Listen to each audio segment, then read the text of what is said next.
Can I bring this up really quick? Because I don't know, you didn't see it, but I thought it was pretty good, actually. Creed 2, okay. I was going to mention the Conor McGregor Dustin Poirier. Oh, that's actually bigger news. Should we do that now and then do Creed? Because we're talking about Ortega, Holloway. Well, what's bigger news? My review of Creed 2 or Dustin Poirier versus Conor McGregor? And which one is relevant to the conversation we've had so far? The Brian Ortega, who was Max Holloway, who has beef with Conor, who's fought him. We can flawlessly segue into McGregor. No, handbrake turn. Let's do Creed 2. Creed 2. No, Dana last Friday night, I think, on the Ultimate Fighter post-fight show on Fox, last one in studio, said that, I'm good, said that, we kind of let slip, although it wasn't official, but he said the fight they're trying to make is Conor McGregor versus Dustin Poirier, which obviously is a rematch. Yeah, of course, yeah. We're not going to do one again. That's happened, Lewis. And they're not going to do 3 because 2 hasn't happened. But you're right. Conor McGregor, Dustin Poirier, 2, for those people that really want to know. I was just letting him know that it was a rematch before you had said rematch. But, it's fine. Just shame me. Shame. I haven't got the shame belt. I'm sure you could download a Bell app on your phone easily. Ding, ding, ding. So you always have the shame bell at all times. Ding, ding, ding. Shame. Anyway, so it's a rematch. First one, Conor, smoked Dustin Poirier in that first fight. Poirier didn't even show up, but it was at 145. And then since then, obviously, Conor's gone up to 155. He had great success. He was the champion. And Poirier's got up to 155 and he's looked pretty much unstoppable since he's been up there. He's looked fantastic. So this is an interesting rematch. Of course, you've got to lean towards McGregor because he won the first one so convincingly. But I do think this is going to be a different matchup. And it's an interesting fight as well. There's a lot of ramifications. I mean, Poirier's going to be close to a title shot. No, there we go. If he beats McGregor, that probably solidifies that. And if McGregor beats Poirier, he's then got a big win over another top contender, and he'll probably get a title shot after that. So yeah, well, it's a smart fight for both of them. Dana said winner would get a title shot, which also has implications with Khabib's next fight because that's not officially set, right? So are they doing Khabib versus Tony now? Well, that's what Dana said as well. He said, this is what we're working on. Of course, right now it all depends on the commissions. They got the hearing, I think, sometime this month. I think it is. That's probably just going to be a short suspension, 6 months, and a fine that isn't going to worry either of them. But I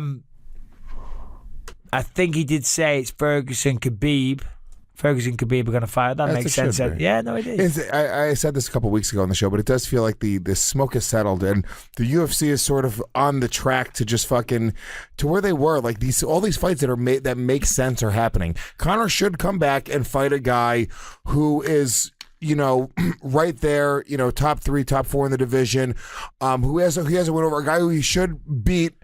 This is a fight that really makes sense. It shouldn't be just Conor getting an automatic title shot or Conor fighting somebody that's, 2 divisions higher just because it's a huge money payday. Let's just start making the fights that make sense. MMA is an exciting enough of a sport that no matter what happens, if you just literally just let the chips fall where they fall, it will always be exciting. That's what's always been beautiful about MMA. You didn't really have to push fights or set things up or make things happen. It'll always just kind of be exciting. There's 5 fights on a main card. Guess what? You're going to have 2 or 3 amazing finishes, guaranteed every time. It's just designed. It's inherently built into the sport. So I like the fact that the UFC has lately been setting up fights that seem to really make sense. Well, the thing is, and you're right, and that is great to see, this is the fight that does make sense for Conor. It does make sense from a fan standpoint, from the flow of sport standpoint. It makes sense, He was one of the top guys. He was the champion. He lost to Khabib, so he's not going to fight some unranked opponent. Doesn't make sense commercially or, ranking-wise doesn't make sense at all. But it is a difficult one for Conor. It's a difficult fight because he just lost to Khabib. And he lost pretty badly. Everybody knows that. It wasn't really a competitive fight, But, it is what it is. We all have bad nights at the office. Prior to that, he lost to Floyd Mayweather, and a couple of fights before that, he lost to Nate Diaz. If he comes back, now I'm not saying he's going to have those demons in his mind because Conor has, from what I know of him, through the internet and TV and whatnot, he's a very strong-willed and strong-minded person and has a lot of confidence. But we're only human.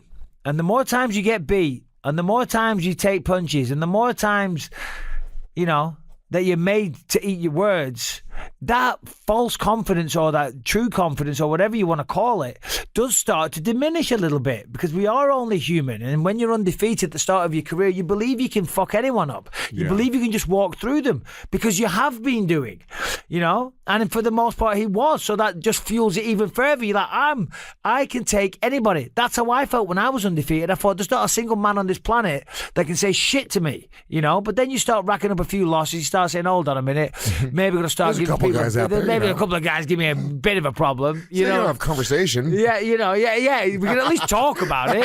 No, bullshit. You're out of your mind, motherfucker. But when you're undefeated, that's what you're like. One or two guys. I mean, so fuck, out of 7-9 billion, there might be one or two. But my point is that when you start racking up the losses, that does start creeping in. And the reason I say it's kind of not scary, that's a strong word, but kind of not concerning, again, that's a little strong, but still, ever so slightly worrisome fight is because Poirier isn't an easy fight. At 155, he's looked outstanding, and that's why the fight does make sense, of course. But if Conor was to lose it, lost to Diaz, lost to Mayweather, lost to Khabib, loses to Poirier, he may never be the same again. He may never be the same again, and commercially viable wouldn't be the same again either. It's kind of interesting. I didn't realize that the last loss that he had, he had Michael Johnson. He got knocked out by when Michael Johnson was on that weird fucking rising streak he had for like a year there. But then the last fight before that he lost was to Conor in September of 2014. So how many has he won in a row now? Now he's won 3 in a row. One no contest against Eddie Alvarez because of the accidental knee. And then Eddie Alvarez, Justin Gaethje, who else?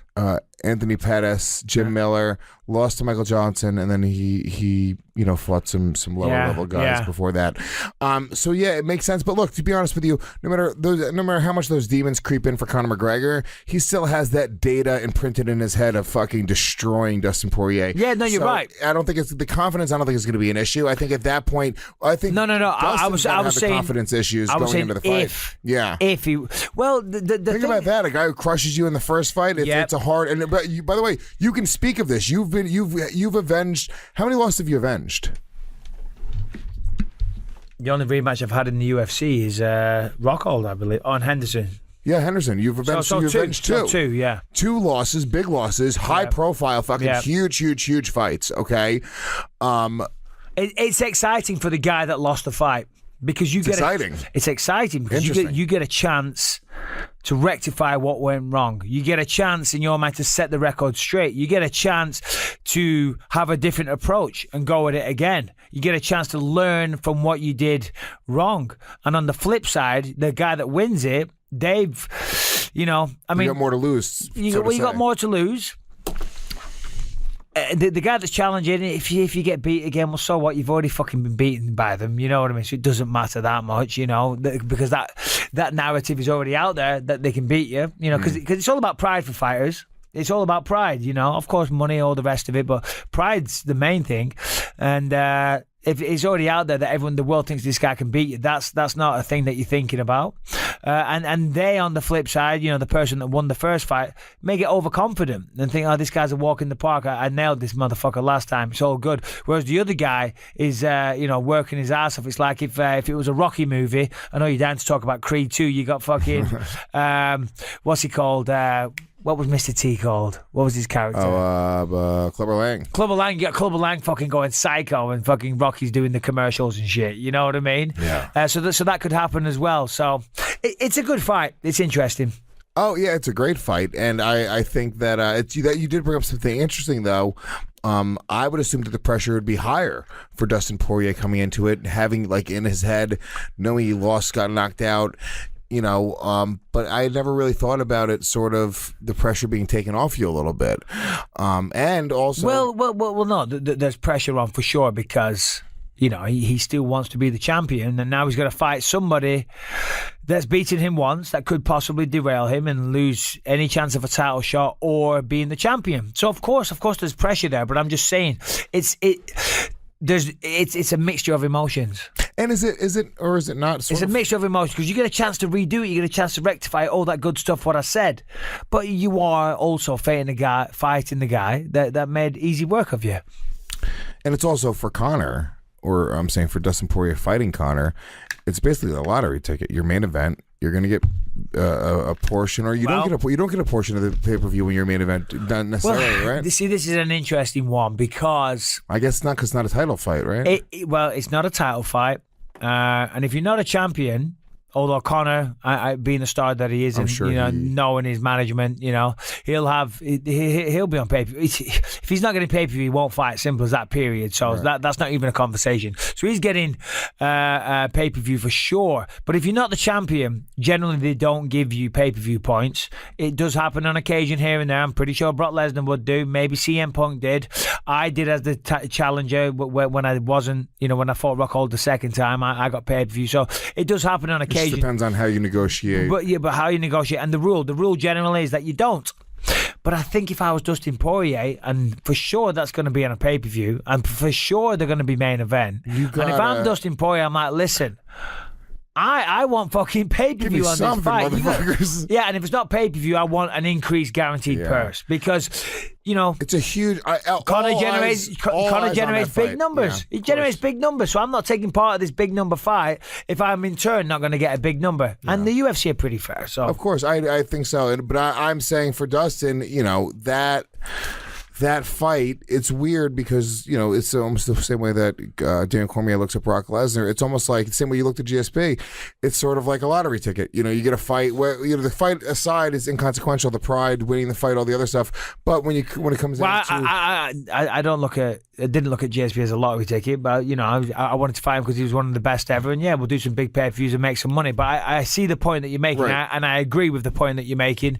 And same thing with DC. He wants to fight Brock Lesnar because he's a massive, massive wrestling fan. Of course, he's a traditional wrestler, but pro wrestling he loves.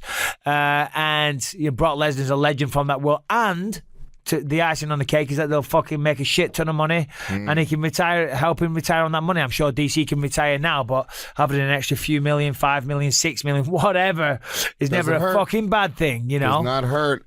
Mike, real quick, let's talk about my favorite fucking piece of furniture in my apartment, which is my Performance Sleep bed.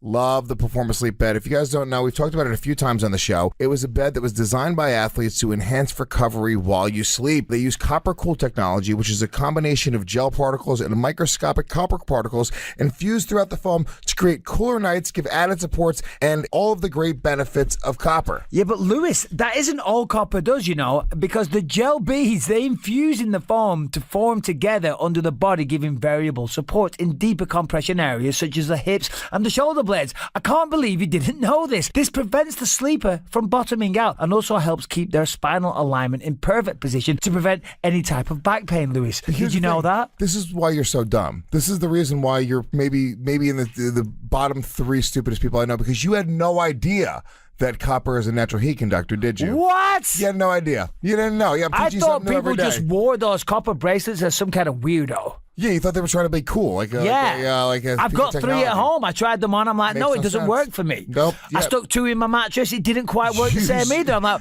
why is it my mattress really cool? Because I didn't get it from performancesleep.com. Use your brain, Bisping. The copper particles in the foam transfer heat away from the body, giving you a more comfortable and cooler night's sleep. Now you tell me. Duh. Well, of course, everybody loves to sleep, and the Performance Sleep mattress also gives you that bounce that you want in a mattress with its uniquely designed Enzorb technology. Ooh. Yeah, that's right. We're going Enerzorb.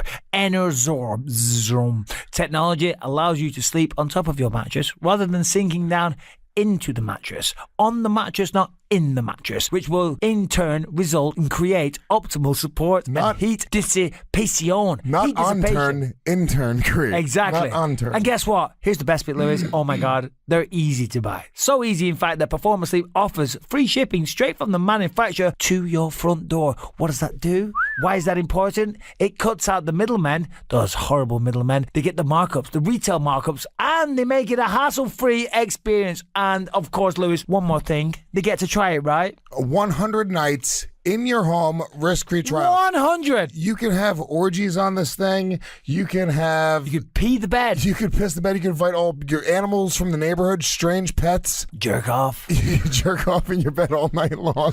And you can give it back. And you can say, hey, dude, take it back. I don't want this thing I don't anymore. want it anymore. I've made a mess of it. Take it. This has been jerked off in too many times, and there's been And a then you can maybe order a second one from your girlfriend's account. Why and then not? And send that one back. This allows you to test the mattress in your own sleep environment rather than testing a mattress for 15 minutes under fluorescent lights with some retail salesperson standing over you. So here's the deal. Here's the big deal right now, okay? Go to performasleep.com. That is PEROFORMASLEEP. And if you use the promo code BELIEVE, it will be $150 off any size mattress. $150. Performasleep.com. Performasleep. Promo code BELIEVE. Save $150. Sleep well. Get copper cool. Get the technology. Get the Enersorb. And Lewis, let's get on with the show.